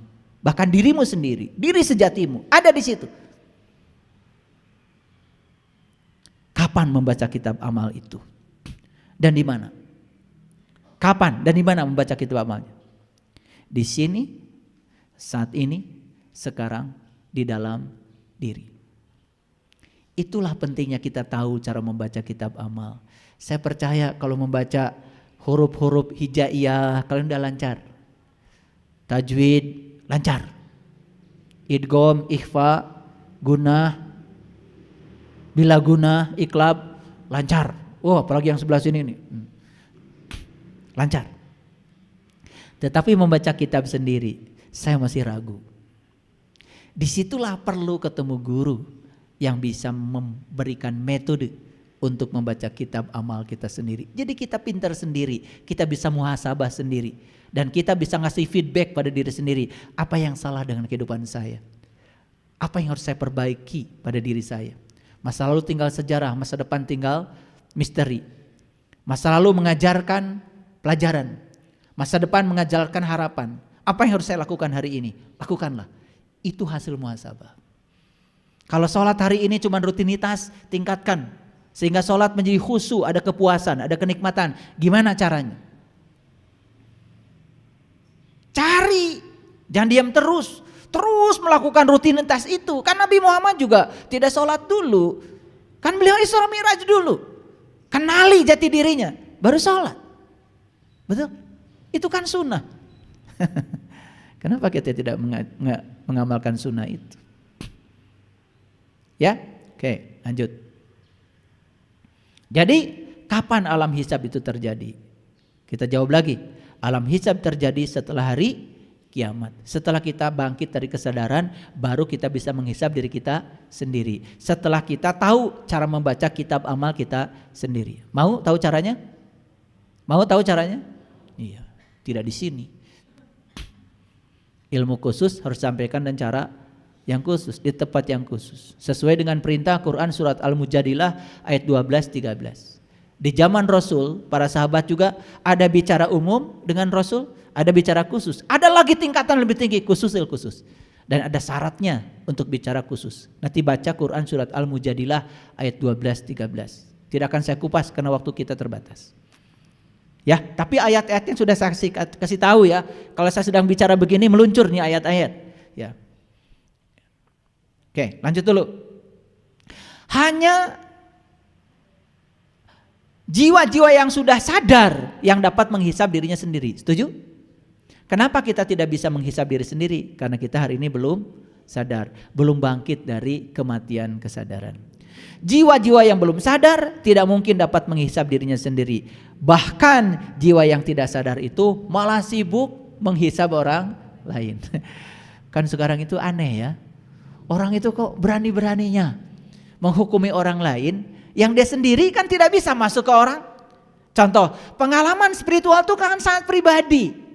Kok sekarang ini seperti ada orang karena dia berada di lembaga tertentu yang berhak itu menghukumi orang lain. Apa haknya dia? Saya nggak tahu apa dia suka baca Malik Yaumiddin ketika sholat apa tidak. Kalau baca itu dengan kesadaran, harusnya kan sadar bahwa saya tidak punya hak menghukum. Maaf ya, di negeri kita ini penyakit alergi masih kronis. Tahu alergi? Alergi terhadap perbedaan maksudnya. Kudu sarua kabeh. Padahal wajah kita juga berbeda. Yang menciptakan perbedaan itu Allah. Allah yang maha luas, kita bisa selami seluasnya Allah. Oleh karena itu maka orang yang menyelam ke dalam kelautan jiwanya tidak bisa dijustifikasi oleh siapapun. Karena yang tahu dia cuma dirinya sendiri. Hati-hati ya kalau menghukumi orang. Jangan sok-sokan. Yuk kita baca ayat ini. Ini Quran surat Ar-Ra'd ayat 31. Walau anna Qur'ana suyirat bihil jibalu au kuti'at bihil ardu au kulima bihil mauta balillahi amru jami'a. Dan sekiranya ada suatu bacaan yang dengan bacaan itu gunung tergoncang, bumi terbelah, oleh karena itu orang-orang yang sudah mati dapat bicara. Apakah ketika kita membaca Quran yang syar'i gunung tergoncang? Langit terbelah? Orang mati dapat bicara? Ini Quran yang mana yang dibaca? Yang tadi, Iqra kitabaka. Saya kasih tahu, kalau kita bisa Iqra kitab amal kita, gunung tergoncang. Nabi Muhammad sampai menggigil di Gua Hira. Gunung itu lambang dari kesadaran. Kesadaran kita naik karena tergoncang naik menuju kepada Sidrah Al-Muntaha, puncaknya kesadaran. Bumi terbelah. Itu simbolik. Makanya ciri bumi yang terbelah itu kata Quran. Ketika langitmu terbelah, maka kau akan menyaksikan mawar merah seperti kilapan minyak. Mawar merah. Delima mawar merah? Tin mawar merah? Subhanallah. Fa'idha saqatis sama'u fakanat wardatan kaddihan fabi ayyi ala'i rabbikuma tukazziban. Harus merasakan bumi terbelah itu. Begitu bumi terbelah, tirainya terbuka. Begitu tirai terbuka, kasyaf. Saat itu kita menyaksikan wahadal baladil amin, kota yang sangat aman dalam diri kita. Wah, indah sekali. Itu harus dialami. Jangan jadi koleksi ilmu. Kalau tidak dialami, percuma saja. Maka yang saya sampaikan hari ini bukan koleksi ilmu, tapi pengalaman pribadi. Kalau ingin mengalami, yuk, ada caranya. Lanjut.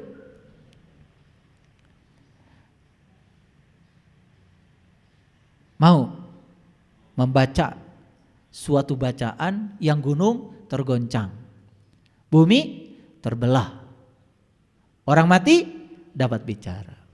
Makanya itu yang dikatakan di Quran surat Al-Qalam. Man azinallahu rahman wa qala sawaba. Siapa yang diberi izin bicara oleh aku, kata-katanya akan menghunjam. Jadi izin bicara itu bukan dari manusia, izin bicara itu dari Tuhan. Kapan kita diberi izin bicara? Kalau kita sudah mengalami yang kita bicarakan. Setuju? Oke. Makanya di Quran jelas ya.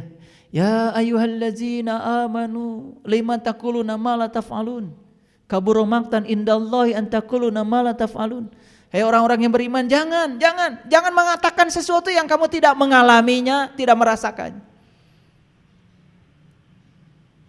Yuk, lihat saya semua, ada yang baru. Karena ini adalah kebaruan dari kajian kita. Mungkin terkejut. Pernah dengar qori? Qori? Siapa? Laki-laki yang membaca Al-Quran. Ya toh? Pernah mendengar qori'ah? Siapa? Perempuan yang membaca Al-Quran. Biasanya kan kalau mauludan, rajaban, kalian suka mengundang qori'ah. Biasanya juara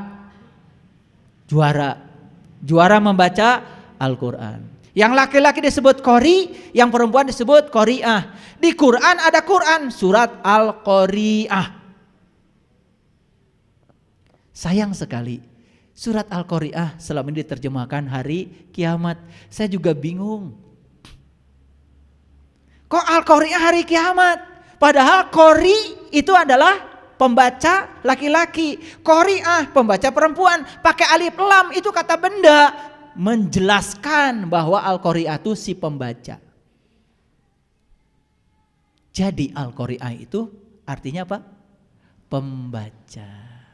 Mau jadi Al-Qori'ah? Pembaca apa? Pembaca kitabmu. Kalau kalian sudah berhasil membaca kitab amalmu sendiri, kalian itu sudah jadi Al-Qori'ah. Maaf ya, kok saya juga gak ngerti kenapa Al-Qori'ah jadi hari kiamat. Mari kita lihat ayat ini. Al-Qari'ah apa? Pembaca. Mal-Qari'ah, apakah pembaca itu? Wa ma adraka mal-Qari'ah? Ya. Tahukah apakah pembaca itu? Diulang 3 kali. Al-Qari'ah, pembaca. Mal-Qari'ah, apakah pembaca itu? Wa ma adraka mal qari'ah. Tahukah apakah pembaca itu? Kenapa diulang 3 kali? Ini pembaca apa kira-kira? Pembaca apa? Pembaca kitab amal. Nih saya kasih tahu. Saat kalian menjadi Al-Qari'ah, jadi pembaca bagi kitab amalmu, ini akan dialami. Yauma yakunun nasu kal farasil mabsus. Pada hari itu manusia seperti anai-anai yang berterbangan. Tahu anai-anai? Laron tahu? Silaru? Kapan silaru datang? Ketika musim hujan. Dari mana dia datang? Dari kegelapan. Kemana dia pergi?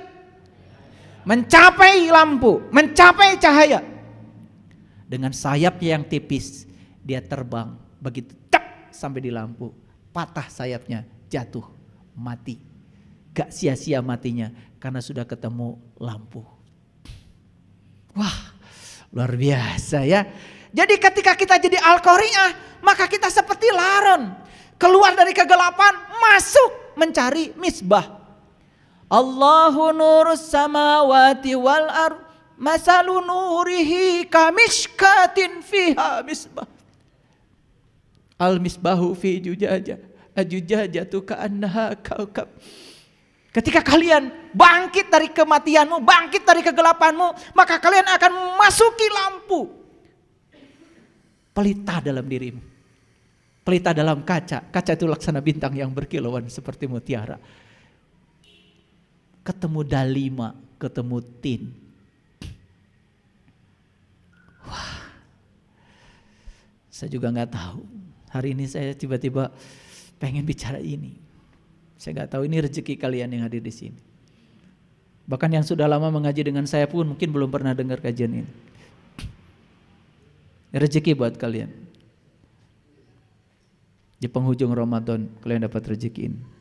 Al-Qari'ah, mal-Qari'ah, wa ma adraka mal-Qari'ah, yauma yakunun nasu kal farasil babs, wa takunul jibalu kal ihnil mangpus. Bukan hanya manusia itu seperti laron yang mencari cahaya.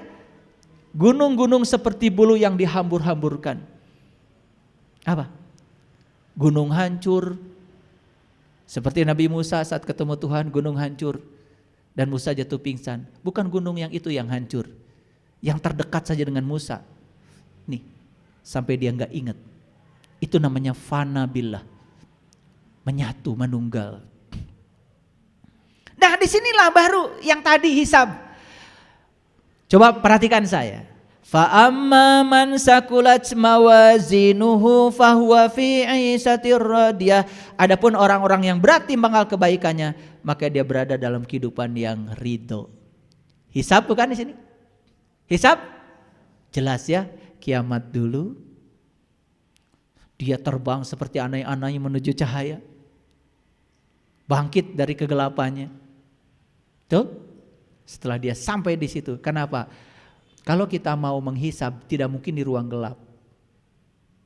Kalau saya ingin ngabsen satu-satu, tidak mungkin di ruang gelap dong. Harus di ruang terang, supaya karena untuk bisa mengenali ada cahaya kan? Mengenali yang jasmani harus ada cahaya. Apalagi mengenali yang rohani harus ada cahaya dong. Cuman bukan cahaya ini, cahaya di atas cahaya. Nurun ala nurin. Terjadi hisab di sini? Ayat ini menguatkan kepada kita sekarang, oh ternyata betul kiamat dulu, baru hisab. Jadi sangat masuk akal kalau ayat ini diberi nama Al-Qari'ah itu hari kiamat. Padahal arti yang sebenarnya Al-Qari'ah adalah pembaca. Supaya kita mengalami kiamat maka kita harus punya keterampilan membaca. Membaca kitab amal yang ada dalam diri kita. Luar biasa. Fa amma man sakulat mawazinuhu fahuwa fi 'ishatir radiyah wa amma man khaffat mawazinuhu fa ummuhu hawiyah wa ma adraka ma hiya narun hamiyah. Yang ridho surga, yang tidak ridho neraka. Yang menolak kenyataan hidup neraka. Yang menerima kenyataan hidup apapun akan menerima pesan dari semesta surga. Maka surga dijaga malaikat ridho, namanya Ridwan. Neraka dijaga malaikat milik ego. Nah, makanya yang suka tersinggungan, gampang marah, ya, pelit, hitungan. Nah, dasar si Malik itu. Malik milik ego, diri palsu itu. Masih begitu enggak? Saya sebenarnya malas nanya karena saya udah tahu. Wajah-wajahnya masih begitu. Nah makanya di sini di Quran surat Al-A'raf 143. Lihat ayat ini. Dan tatkala Musa datang pada waktu yang telah kami tentukan. Dan Tuhan telah berfirman kepada Musa. Berkatalah Musa, ya Tuhanku, nampakkanlah diri engkau kepadaku agar aku dapat melihatmu. Ini Musa minta melihat Tuhan eksplisit dalam Al-Quran. Surat Al-A'raf ayat 143. Apa kata Tuhan? Tuhan berfirman, kamu sekali-kali tidak akan sanggup melihatku.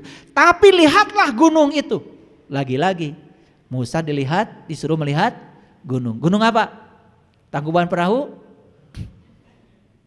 Gunung Tursina? Selalu begitu. Disuruh melihat ke dalam. Disuruh untuk melihat kesadaran. Naik ke puncak gunung, tinggi-tinggi sekali. Kiri kanan kulihat saja banyak pohon cemara. Kiri kanan kulihat saja banyak pohon cemara. Kalau kita udah naik gunung tinggi, kita cuma melihat kiri, kanan, dilihat saja.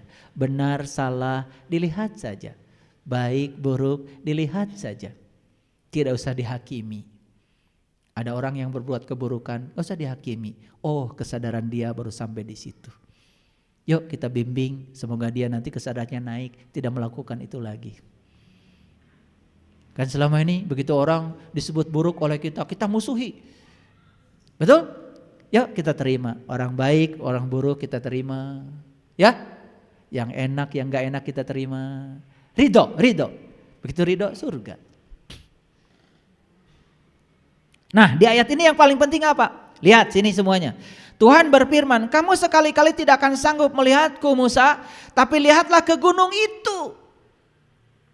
Maka jika ia tetap di tempatnya, niscaya kamu dapat melihatku. Gunungnya gak kemana-mana, tetap di dirinya keneh. Berdetak, berdenyut di pusat kesadaran. Tatkala Tuhan yang menampakkan diri kepada gunung itu. Jadi menampakkan diri. Falamma tajalla rabbuhu lil jabal.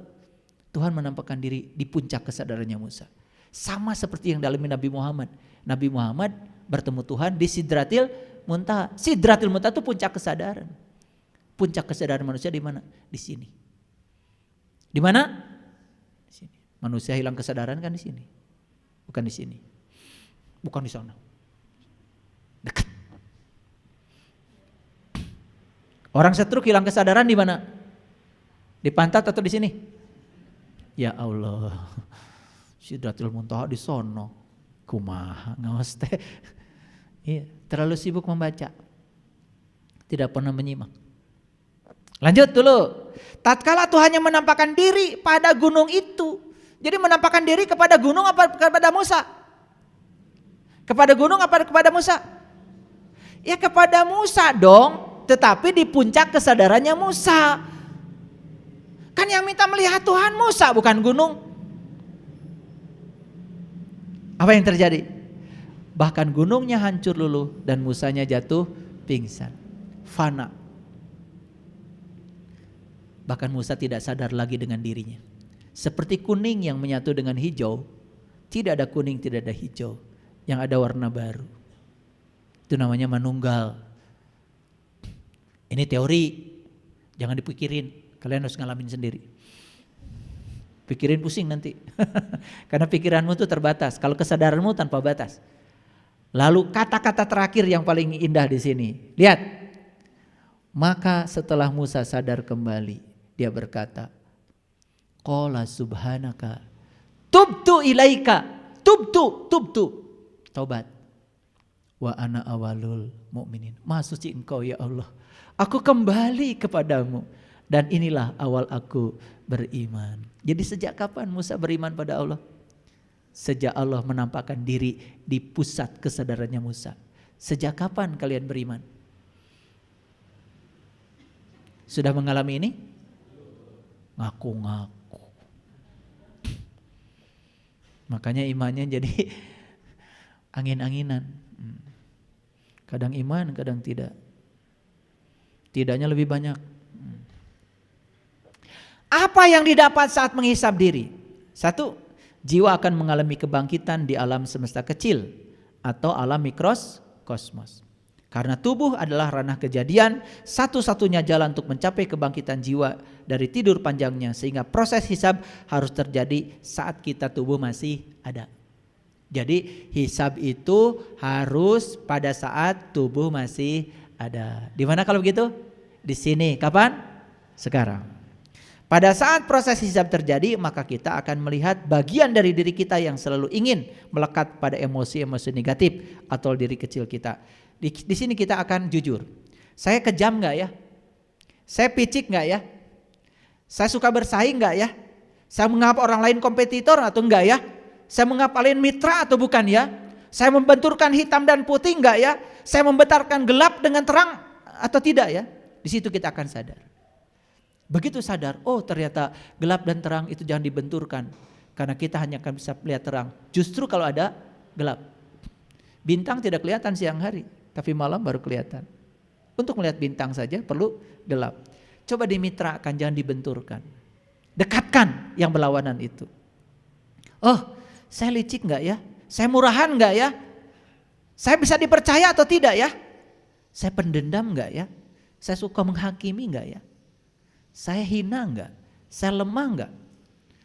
Saya selalu penuh penyesalan apa tidak? Saya malu, saya sombong. Nanti dengan sendirinya kita bisa menghisap diri kita.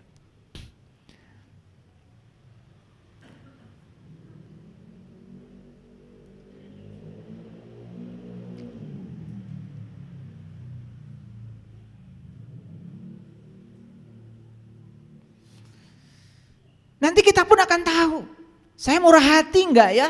Saya pemaaf tidak ya? Saya pengasih atau tidak ya? Saya memiliki keagungan batin atau malah mengalami kehinaan batin? Nanti kita akan pintar menghisap diri sendiri. Sampailah pada kesimpulan, oh ternyata membaca kitab amal itu syaratnya cuma satu. Kiamat dulu, baru kita bisa membaca kitab amal. Yuk bangkitkan dulu kesadarannya. Di kesadaran itulah kita bisa jujur pada diri kita sendiri. Maaf ya, sepanjang kalian tidak bisa kiamat hari ini, kalian tidak akan bisa jujur pada diri sendiri. Sulit untuk bisa muhasabah, sulit untuk menghisab diri sendiri. Karena apa? Mata kita akan selalu keluar, tidak ke dalam. Tapi kalau sudah sampai di sini kesadarannya, tidak ada yang disalahkan di luar, ke dalam. Begitu anak nakal, anak kan tubuhnya saja dari sel saya. Tubuh anak dari sel istri saya. Jadi tubuhnya anak berarti bagian dari saya dong. Tubuhnya anak bagian dari sel istri saya. Bicara dengan istri. Jadi anak kita itu sebetulnya kita ya. Loh kenapa anak kita gak sabar? Lihat potret diri kita. Lihat. Siapa yang mewariskan ketidaksabaran? Anak kita marah-marah. Siapa yang ngajarin anak itu marah-marah? Ayo jujur. Kalau kita sadar anak kita adalah bagian dari diri kita. Kita melihat anak seperti melihat diri sendiri. Anak jadi cermin. Kenapa saya nyalahin anak ya? Makanya kita akan bisa menghormati. Anak kita adalah tamu agung yang datang ke semesta untuk kita hormati. Izinkan anak kita menjadi dirinya sendiri. Jangan jadi orang tua, jangan intervensi. Pendidikannya apa, kerjaannya apa, jodohnya siapa, stop. Biarkan jadi dirinya sendiri. Mau sekolahnya jurusan apa, mau kerjanya di mana. Karena dia tuh jenius di bidangnya. Biar dia mengerjakan yang dia senang, pasti anaknya akan happy. Gitu gak sama anak? Tidak. Anak tadi atur-atur segalana, betul?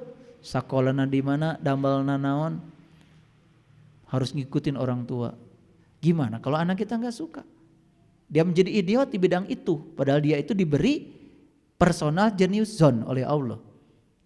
Dia semua orang tuh jenius loh. Di bidangnya. Ikan tuh jenius kalau berenang. Tetapi suruh memanjat, idiot ikan.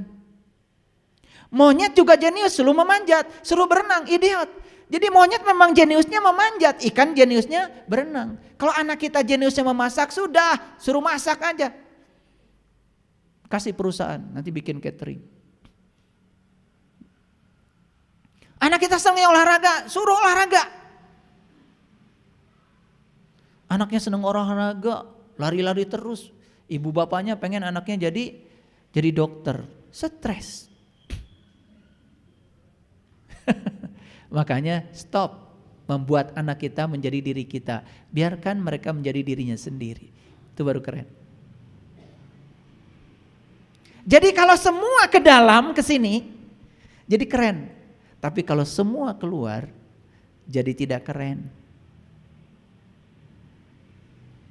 Jujur ya, selama ini keluar apa ke dalam? Kebanyakan keluar, ke dalamnya sedikit. Akibatnya apa? Jadi kita sering terjebak pada penyesalan. Makanya ada 7 jangan yang harus diamalkan. 1, jangan suka menyesali keadaan. 2, jangan memikirkan hari esok yang tidak-tidak. 3, jangan memikirkan sesuatu yang tidak bisa kamu ubah, yaitu masa lalu. 4, jangan tersinggung dengan hal yang sepele. 5, jangan iri hati. 6, jangan hidup dengan pembanding. Jangan bandingkan dirimu dengan siapapun. Jadilah dirimu sendiri. 7, jangan nganggur. Coba amalkan 7 jangan ini, keren. Pasti hidupnya sehat. H, hati selalu gembira. I, istirahat yang cukup, terutama pikiran. D, diet yang seimbang. Makanan atur. Jangan segala di rams. U, udara yang bersih, hidup yang bersih. Maaf ya, jangan dimasukkan yang kotor-kotor ke sini. P, pengendalian diri. Kendalikan diri. Itu baru hidup. Sehat. S, sinar matahari yang cukup. Ingat, sinar matahari ada 2, matahari jasmani dari sana, Moyan, Unggal Isuk, MUI. Ya kalau disingkat gampang kan.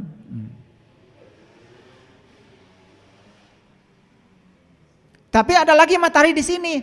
Harus ketemu dulu buah tinnya tuh, ketemu delimanya dulu. Baru bisa moyan di sini di dalam. Kalau moyan di luar cuma tubuh yang dipoyankan, tapi kalau moyan di dalam yang dipoyankan jiwa kita. Jiwanya nggak akan gelap kayak gini. Caang, padang. Ya, energetik, penuh semangat, apapun dilakukan penuh semangat. H, hubungan sosial. Bina hubungan sosial, hubungan anak, orang tua, suami istri, belajar menerima perbedaan. Tong hayang saruawai, hubungan dengan tetangga, dengan orang. Persatuan Indonesia. Keren. H, hubungan sosial. A, air putih yang banyak. Untuk tubuh, kasih yang mahal. Jangan sembarang minum. Kasih yang mahal. Ya. Saya 1 minggu minumnya aja lebih dari 800.000. Minumnya aja. Iya. 4 dus 1 minggu. Ya. Karena yang saya minum airnya beda. Oksigennya banyak. Biar darah kita bahagia. Jangan beli air isi ulang. Kalian tuh pelitnya auzubillah. Cai ting ti mana eta diuyup we hayo. Atau rusak sel. Kasih yang mahal. Jadi 1 dus itu ada air 250.000. Ada 225 kalau langganan. Saya nggak nyebut namanya, takut disangka iklan. Nanti kalau saya minum itu kan saya nggak dapat royalti. Pokoknya cari air yang banyak oksigennya, pH-nya di atas 8. Supaya gak gampang tunduh. Ini ngaji dengan saya. Itu kurang oksigen itu. Ya. Lalu yang terakhir T, Tuhan yang paling utama. Jadikan Allah the topmost priority. Hidup digerakkan oleh Allah. Ya. Hidupnya lillah. Billah, bismillah, alhamdulillah. Kalau sudah mengamalkan itu, sudah berkah. Hidup itu gratis. Nanti suatu saat uangmu tuh gak laku lagi. Setiap mau bayar, sudah dibayarin orang.